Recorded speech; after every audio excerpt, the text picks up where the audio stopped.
ഈ ഒരു വീഡിയോ വന്നപ്പോൾ അതിൻ്റെ അടിയിലൊരു കമൻറ്റ് ഞാൻ വായിച്ചു. സിംഹം വന്നപ്പോൾ ചെന്നായ്ക്കളൊക്കെ ഓടി ഒളിക്കാൻ തുടങ്ങിയുള്ളത്. അങ്ങനെ വിചാരിക്കുന്ന ആൾക്കാരോട് എനിക്ക് പറയാനുള്ളത്, ഒരു കൊട്ട തക്കാളി ഉണ്ടെന്നുണ്ടെങ്കിൽ അതിലൊരു ചീഞ്ഞ തക്കാളി ഉണ്ടെന്നുണ്ടെങ്കിൽ ആ ചീഞ്ഞ തക്കാളി എടുത്ത് മാറ്റണം. അല്ലാന്നുണ്ടെങ്കിൽ ആ കൊട്ടയുള്ള തക്കാളി മുഴുവൻ നശിച്ചു പോകും. ഇവിടെ അത്ര തന്നെ സംഭവിച്ചിട്ടുള്ളൂ. ഈ 4 ചങ്ങായിൻ്റെ വർത്തമാനം കേൾക്കണേക്കാൾ നല്ല ഇവിടെ നിന്ന് ഇറങ്ങിപ്പോകണം നല്ലതെന്ന് അവർ മനസ്സിലാക്കിയിരിക്കണം. ഈ ലോകത്തിപ്പോൾ ഏറ്റവും വെറുക്കപ്പെടുന്ന ഒരു രാജ്യം ഇസ്രായേൽ എന്ന രാജ്യമാണ്. ഏറ്റവും വെറുക്കപ്പെടുന്ന ഒരു മനുഷ്യൻ അത് ഇയാൾ മാത്രമാണ്. ഫലസ്തീൻ എന്ന രാജ്യം ഇസ്രായേൽ എന്ന രാജ്യത്തിന് അഭയം കൊടുത്തതാണ് അവർ ചെയ്ത ഏറ്റവും വലിയ തെറ്റ്.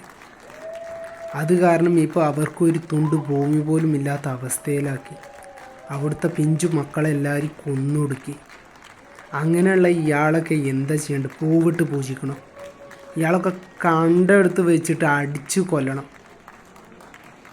എന്നിട്ട് അവരെ സപ്പോർട്ട് ചെയ്യാൻ വേണ്ടിയിട്ട് കുറേ നാറികളും